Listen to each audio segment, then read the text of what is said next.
នេះគឺជាសកម្មភាព4យ៉ាងដើម្បីជួយដល់វីរបុរសយើង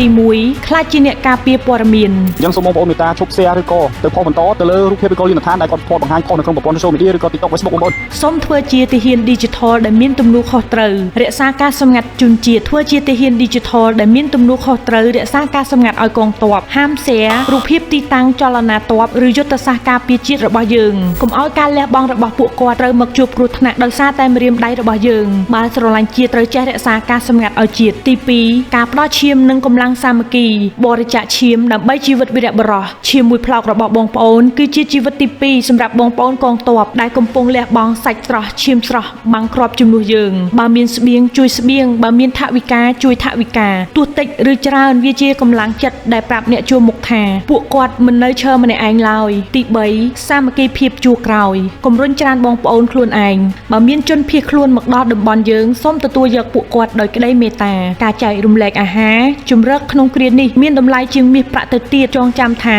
ខ្មែរជួយខ្មែរគឺត្រូវធ្វើនៅពេលនេះឯង4រក្សាស្ថិរភាពសេដ្ឋកិច្ចបន្តរកស៊ីនិងរក្សាភាពនឹងនើការបន្តអាជីវកម្មគឺជាការជួយជាតិដ៏សំខាន់បំផុតបើគ្រប់គ្នាបិទហាងតើជាតិបានអ្វីត្រូវត្រង់សមរភូមិចូលជួយទិញផលិតផលគ្នាឯងនិងរក្សាសេដ្ឋកិច្ចឲ្យនៅដើរការដែលយើងមិនស្លន់ស្លោគឺជាការបង្ហាញថាស្មារតីខ្មែររឹងមាំសត្រូវមិនអាចបំបាក់បានឡើយសមរភូមិមុខវីរបុរសយើងការពារដោយអាវុធសមរភូមិក្រោយយើងការពារដោយសាមគ្គីភាពចែករំលែកយកចិត្តទុកដាក់ចំពោះគ្នាជឿជាក់លើរាជរដ្ឋាភិបាលយើងនឹងឆ្លងកាត់គ្រាដ៏លំបាកនេះទាំងអស់គ្នា